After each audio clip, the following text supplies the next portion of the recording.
The United States has called on South Korea and Japan to put aside their differences and renew an intelligence sharing pact. U.S. Defence Secretary Mark Esper has made the call after meeting his South Korean counterpart Jeong Kyeong-doo in Seoul.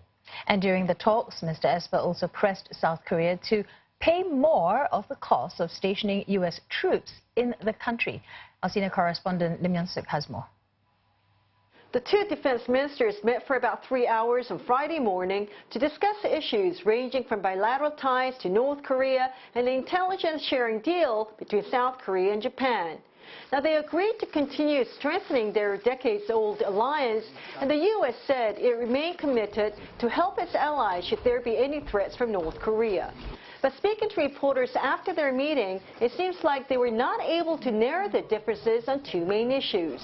First, the issue on Gisomia, the intelligence sharing agreement with Japan that South Korea is planning to terminate next week. South Korea's Defense Minister Jeong Kyeong-doo said until June this year, South Korea had planned to renew it, but because of the export restrictions imposed by Japan on South Korea in July, South Korea had no choice but to change its plans. Defense Secretary Esper emphasized the importance of that deal, saying if expired, countries like North Korea and China would only be the ones to benefit.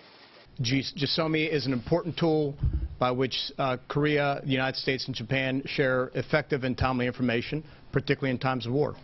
Expiration of the Gisomia would have an impact on our effectiveness, and so we've urged all sides to sit down and work through their differences. And also on the issue of the cost sharing to keep the 28,500 troops based here in South Korea, the two sides were at odds on how much South Korea should pay. Korea is a wealthy country and could and should pay more to help offset the cost of defense. In the case of Korea, which has provided a fair amount of support in the past, it is important to note that most of that money stays here in the country. Easily over 90% of that funding stays here in Korea. It does not go to the United States.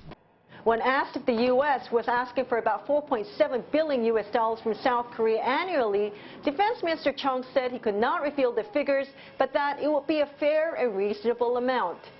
나중에 결론적으로 나오는 그런 그 방위비 분담금 총액에 대해서는 제가 조금 전에 말씀드린 대로 한미 동맹이 앞으로도 지속적으로 잘 발전되는 범위 내에서 양측이 정말 공정하고 합리적으로 윈윈할 수 있도록 그렇게 해 나갈 거라는 것을 말씀을 드립니다. Right now, South Korea pays about $920 million, and so a $4.7 billion burden would be nearly 5 times the current amount. Now, following that press conference, Defense Secretary Esper also met with South Korean President Moon Jae-in, who apparently explained his government's position on why South Korea was going to terminate the Gisomia deal. And during that 50-minute meeting, Defense Secretary said he would talk to Japan to see if the two allies in this region can smoothly resolve this dispute. Lim Yeon-suk, CNA, Seoul.